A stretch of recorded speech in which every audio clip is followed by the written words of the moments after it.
Alors, je suis dans le jardin, on est en août. Pour les tomates, ce que j'avais essayé de faire cette année, c'était de mettre un couvre-sol de trèfle, entre autres, pour être capable d'apporter de l'azote. On trouvait ça un petit peu serré, un petit peu touffeux, un petit peu dense. Puis ma belle Émilie a passé une bonne partie de la journée à rétablir ça. On a tout gardé au sol, dans le fond, tout le trèfle que j'avais mis pour essayer de faire un paillis pour la suite des choses pour nos tomates. Aujourd'hui, on a ramassé du basilic, mais l'objet du vidéo aujourd'hui, ce n'est ni le basilic, ni le jardin, ni les tomates, mais bel et bien ma belle récolteuse Émilie, qui est vraiment la constance derrière le projet d'Écoferme Le Tournant. Elle, c'est vraiment la personne, la force tranquille. Elle a passé la journée là-dedans pendant que je travaillais. Elle a jardiné énormément.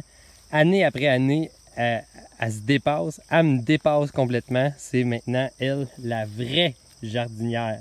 D'ailleurs, si vous regardez les nouveaux projets d'agriculture au Québec dans le maraîchage, il y a énormément de femmes qui sont en train de prendre la place. Et ça, c'est une très bonne chose parce qu'il n'y a aucune raison pourquoi un homme serait mieux placé qu'une femme pour travailler dans un jardin.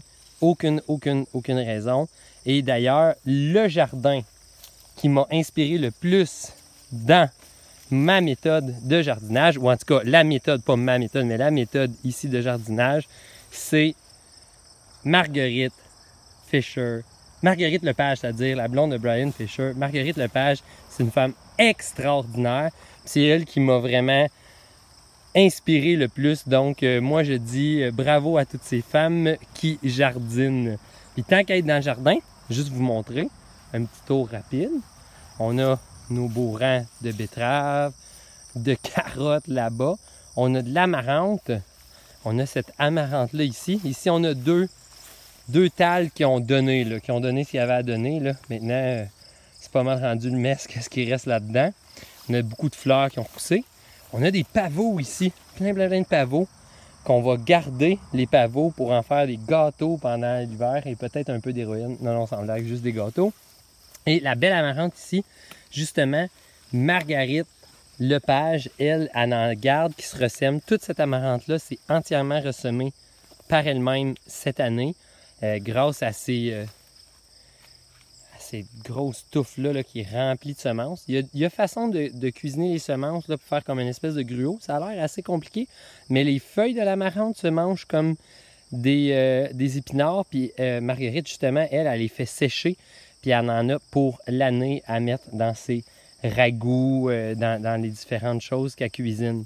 Donc, on pourrait croire qu'il y a comme une grosse talle de on ne sait pas trop là-dedans, mais cette amarante-là, elle est très importante.